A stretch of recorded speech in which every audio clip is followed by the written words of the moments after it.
Now, if you look at this, the Nobel Prize, the most coveted prize, okay? The Nobel Prize retains its luster because errors of the first kind, according to Merton, where scientific work of dubious or inferior worth has been mistakenly honored, are uncommonly few. Yet, limitations of the second kind cannot be avoided. The small number of awards means that, particularly in times of great scientific practices, there will be many occupants of a particular prize. Okay? And the kind of gap that is created, if you look at the kind of gap that is created in the award of the ultimate prize is only partly filled by other awards for scientific accomplishment, since these do not carry the same prestige either inside the scientific community or outside it. Furthermore, what has been noted about the artifact of fixed numbers producing occupants of the most coveted or one of the most coveted prizes or awards holds in principle for other awards providing less prestige, though sometimes these days more cash. Sometimes reflecting on the stratification, because we live in a stratified society, hierarchical society. Okay? Reflecting on the stratification of honor and esteem in the world of science, know all this, the Nobel laureates included in the study carried out by Merton and Zuckerman, that they themselves know and emphasize it, and the members of the Swedish Royal Academy of Science and the Royal Caroline Institute, who face the unenviable task of making the final decisions, know it. Okay? In the stratification system of honor in science, there may also be a ratchet effect, okay, operating in the careers of scientists, such that once having achieved a particular degree of eminence, they do not later fall much below that level, although they may be outdistanced by newcomers and so suffer a relative decline in prestige. Once a Nobel laureate, always a Nobel laureate, according to Merton. I am just quoting Merton here. Once a Nobel laureate, always a Nobel laureate. Okay? Yet, the reward system based on recognition for work accomplished tends to induce continued effort, which serves both to validate the judgment that the scientist has unusual capacities and to testify that these capacities have continuing potential. What appears from below to be the summit becomes, in the experience of those who have reached it, only another way station. The scientist's peers and other associates regard each of his scientific achievements as only the prelude to new and greater achievements. Such social pressures do not often permit those who have climbed the rugged mountains of scientific achievement to remain content. It is not necessarily the fact that their own Fuchsian aspirations are ever escalating that keeps eminent scientists at work. More and more is expected of them, and this more and more is expected of them creates its own measure of motivation and stress. Okay? Less often than might be imagined is the repose at the top in science. The recognition accorded scientific achievement by the scientist's peers is a reward in the strict sense identified by Talcott Parsons. As we shall discuss, such recognition can be converted into an instrumental asset as enlarged facilities are made available to the honored scientist for further work. Without deliberate intent on the part of any group, the reward system thus influences a class structure of science. Okay? by providing a stratified distribution of chances or opportunities, okay, among scientists for enlarging their role as investigators. Okay. What is that class structure in science? I mean, if you use Marxist notion of class, that classes are manifestations of economic differentiation, and such differentiation in terms of rewards and recognition has led Merton to conceptualize such class structure of science by providing a stratified distribution of opportunities or chances. Okay. The process, this such process of class structure of science provides differential access to the means of scientific production, and this becomes all the more important in the current historical shift from little science to big science. If you look at Derek D.J. Solaprice's work on little science, big science, of course, this is not a part of this course, but one can look at Solaprice's work on little science, big science, and such in such circumstance, I mean such instance becomes all the more important in the current historical shift from little science to big science with its expensive and often centralized equipment needed for research. There is a continuing interplay between the status system based on honor and esteem and the class system based on differential life chances, Weberian term life chances and causal components while determining a class, social class, okay, which locates science in differing positions within the opportunity structure of science. I mean, then the status system is based on honor and esteem and class system is based on differential life chances. Okay. If we come to the second point, if you look at the slide, that after reward system in science, we are going to discuss the Matthew effect in the reward system. The second point, the Matthew effect in the reward system. Okay. In this case, I mean the social structure of science provides the context for this inquiry into a complex psychosocial process that affects both the reward system and the communication system in science. Let us start by noting a theme that runs through the interviews which Merton and Zuckerman carried out with the Nobel laureates.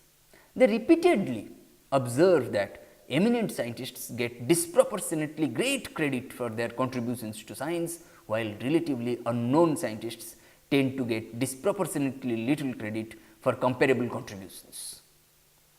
As one, I am quoting this interview carried out by, it was conducted by both Merton and Zuckerman, that as one Nobel laureate in physics put it, the world is peculiar in this matter of how it gives credit.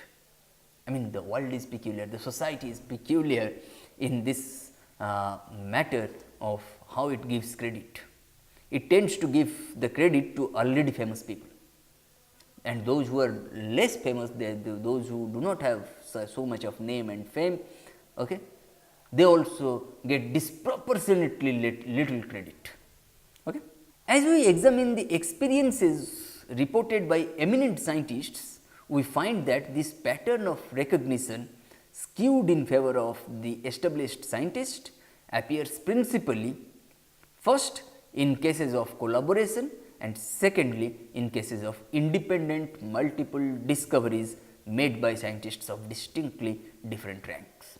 In papers co-authored by individuals of decidedly unequal reputation, another laureate in physics reports, the man who is best known gets more credit, an inordinate amount of credit.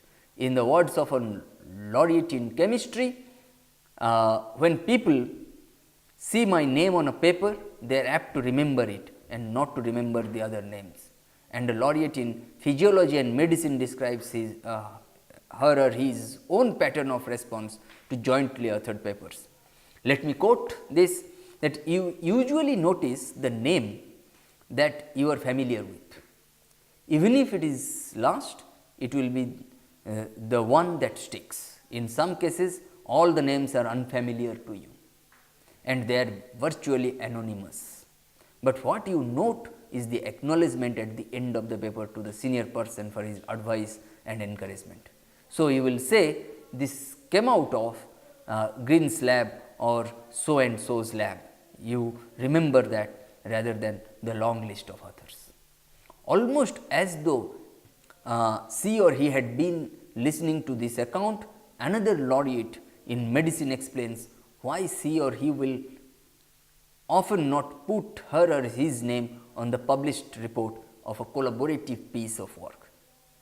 Let me quote again, that people are more or less tempted to say, oh yes, so and so is working on such and such in XYZ's laboratory. It is XYZ's idea. I try to cut that down. Still, another laureate in medicine alludes to this pattern and goes on to observe how it might prejudice the career of the junior investigator. If someone is being considered for a job by people who have not had much experience with him or her, if she or he has published only together with some known names, well, it detracts. It naturally makes people ask, how much is really her or his own contribution, how much the senior authors? How will she or he work out once she or he goes out of that laboratory? That is why this collective spirit of work also tends to influence the credit system, the reward system. Under certain conditions, this adverse effect on recognition of the junior authors or junior author of papers written in collaboration with prominent scientists can apparently be counted and even converted into an asset. Should the younger scientist, for Merton, move ahead to do autonomous and significant work, this work retroactively affects the appraisal of her or his role in earlier collaboration. In the words of the laureate in medicine who returned to the virtual anonymity of junior authors of co-authored papers, I am quoting now, people who have been identified with such joint work and who often go on to do work later on do get the proper amount of recognition. Indeed, as another laureate implies, this retroactive judgment may actually heighten recognition for later accomplishments. That is, the junior person is sometimes lost sight of, but only temporarily if she or he continues.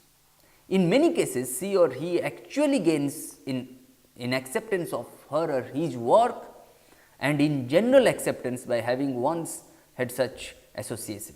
Awareness of this pattern of retroactive recognition may account in part for the preference described by another laureate of some young fellows who feel that to have a better known name on the paper will be of help to them. But this is an expressive as well as a merely instrumental preference, as we see also in the pride of which laureates themselves speak of having worked with their mentors, the mentors of those Nobel laureates. So much for the misallocation of credit in this reward system in the case of collaborative work. Such misallocation also occurs in the case of independent multiple discovery. When approximately the same ideas or findings are independently communicated by a scientist of great repute and by one not yet widely known, it is the first, we are told, who ordinarily receives prime recognition. An approximation to this pattern is reported by a laureate who observes, it does not happen, let me again quote, it does not happen that two men have the same idea and one becomes better known for it. X, suppose X, who had the idea, went circling round to try to get an experiment for, nobody would do it, and so it was forgotten practically. Finally, A and B and C did it, became famous and got the Nobel Prize. If things had gone just a little differently, if somebody had been willing to try the experiment when X initially suggested it, then they probably could have published it jointly and she or he would have been a famous man, famous person. As it is, she or he is a footnote now. Okay? The originator of that idea has been reduced to a footnote.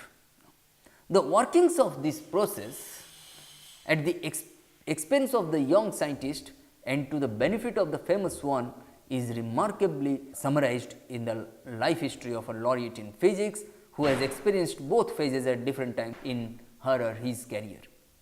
When you are not recognized, she or he recalls. It is a little bit irritating to have somebody come along and figure out the obvious which you have already figured out, and everybody gives her or him credit just because she or he is a famous physicist or a famous man in her or his field. Here she or he is viewing the case that she or he reports from the perspective of one who had this happen to him before she or he had become famous. The conversation takes a new turn as she or he notes that her or his own position has greatly changed. Shifting from the perspective of her or his earlier days when she or he felt victimized by the pattern, so to the to the perspective of his present high status, she or he goes on to say like this. Again let me quote, "This often happens and I am probably getting credit now if I do not watch myself for things other people figured out, because I am notorious, and when I say it people say, well, she or he is the one that thought this out. Well, I may just be saying things that other people have already thought out before." In the end, then a sort of return hewn justice has been done by the compounding of two compensating injustices. Her or his earlier accomplishments have been underestimated, her or his later ones overestimated. This complex pattern of the misallocation of credit of scientific work most quite evidently be described as the Matthew effect. For as will be remembered, the Gospel according to Saint Matthew puts it this way, "For unto every one that hath shall be given, and he shall have abundance, but from him that hath not shall be taken away even that which he hath." I mean, it has a biblical origin, as we have already discussed the Gospel of Matthew, that's a biblical origin, and the term the Matthew effect is the Matthew effect. As put in less stately language, okay, the Matthew effect consists in the accruing of greater increments of recognition for particular scientific contributions to scientists of considerable repute, and the withholding of such recognition from scientists who have not yet made their mark. Nobel laureates Nobel laureates provide presumptive evidence of the effect, since they testified to its occurrence, not as victims which might make their testimony suspect, but as unwitting beneficiaries. The laureates and other eminent individuals of science are sufficiently aware of this aspect of the Matthew effect to make special efforts to counteract it. At the extreme, they sometimes refuse to co-author a paper reporting research on which they have collaborated in order not to diminish the recognition accorded their less known or less well known associates. And as Harriet Zuckerman has found, they tend to give first place in jointly authored papers to one of their collaborators. Zuckerman discovered, moreover, that the laureates who have attained eminence before receiving the Nobel Prize begin to transfer first authorship to associates earlier than less eminent laureates to do, and that both sets of laureates, the previously eminent and not so eminent, greatly increase this practice after receiving the prize. Yet the latter effort, I mean after receiving the prize, latter effort is probably more expressive of the laureate's good intentions than it is effective in addressing the imbalance of credit attributable to the Matthew effect. As the laureate quoted by Zuckerman acknowledges, if I publish my name first, then everyone thinks the others are just technicians. If my name is last, people will credit me anyway for the whole thing. So, I want the others to have a bit more glory. The problem of achieving a public identity in science may be deepened by the great increase in the number of papers with several authors, in which the role of young collaborators becomes obscured by the brilliance that surrounds their illustrious co-authors, who are senior to those junior authors. So great is this problem that we are tempted to turn again to the scriptures to designate the status enhancement and status suppression components of the Matthew effect. We can describe it as the, I mean, if you can look at this, I mean, it will surely have been noted that the laureates perceive Matthew effect primarily as a problem in the just allocation of credit for scientific accomplishments. They see it largely in terms of its action in enhancing rank or suppressing recognition.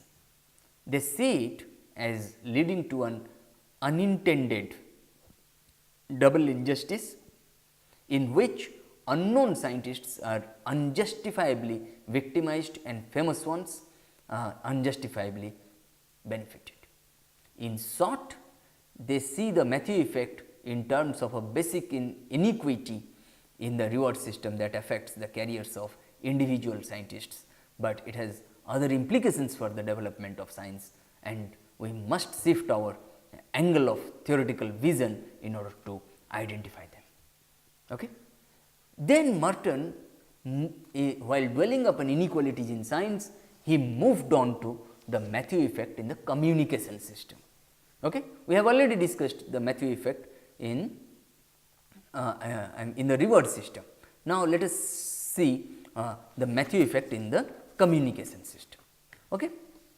Now, let us look at the same social phenomena from the perspective of the communication system, not from the standpoint of individual careers and the workings of the reward system, but from the standpoint of science conceived of as a system of communication. And this perspective yields a further set of inferences.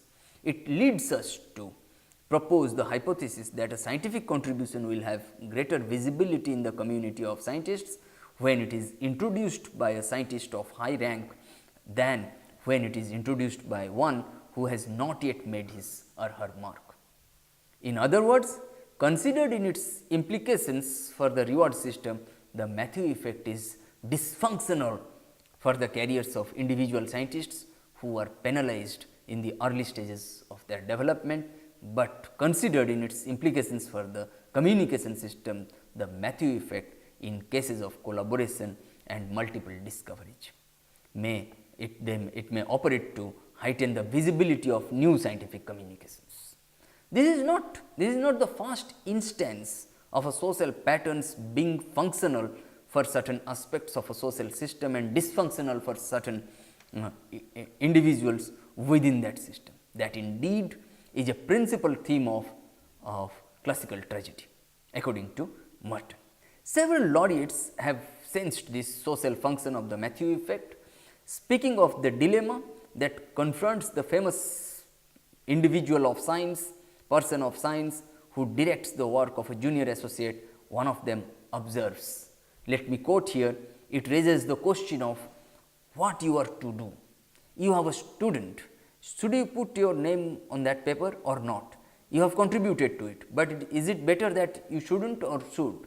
There are two sides to it. If you don't, and here comes the decisive point on visibility, if you don't, there is the possibility that the paper may go quite unrecognized, nobody reads it. If you do, it might be recognized, but then the student does not get enough credit. Okay? Studies of the reading practices of scientists indicate that the suggested possibility nobody reads it is something less than sheer hyperbole. It has been found, for example, that only about half of 1% of the articles published in journals of chemistry are read by any one chemist, according to Merton. And much the same pattern has been found to hold in psychology, again according to Merton. I mean, how? Let me quote here. The data on current readership, that is within a couple of months after distribution of the journal, suggested that about one half of the research reports in core journals will be read or skimmed by 1% or less of a random sample of psychologists. At the highest end of the current readership distribution, no research report is likely to be read by more than about 7% of such a sample. Okay. Several of the Cole's findings bear tangentially on the hypothesis about the communication function of the Matthew effect. The evidence is tangential rather than central to the hypothesis, since their data deal with the degree of visibility, okay, of the entire corpus of each physicist's work in the national community of physicists rather than the visibility of particular papers within it. Still, in gross terms, their findings are at least consistent with the hypothesis. The higher the rank of physicists as measured by the prestige of the awards they have received for scientific work, the higher their visibility in the national community of physicists. Nobel laureates have a visibility score. Okay. Other members of the National Academy of Science, a score of they are placed different. I mean, they are placed with different scores, placed at different scores, and this is how awards. Scientific awards in sciences are carried out. I mean, the Coles also find that the visibility of physicists producing work of high quality is heightened by their attaining honorific awards more prestigious than those they have previously received. Further investigation is required to discover whether these same patterns hold for differences in the visibility as measured by readership or individual papers published by scientists of differing rank.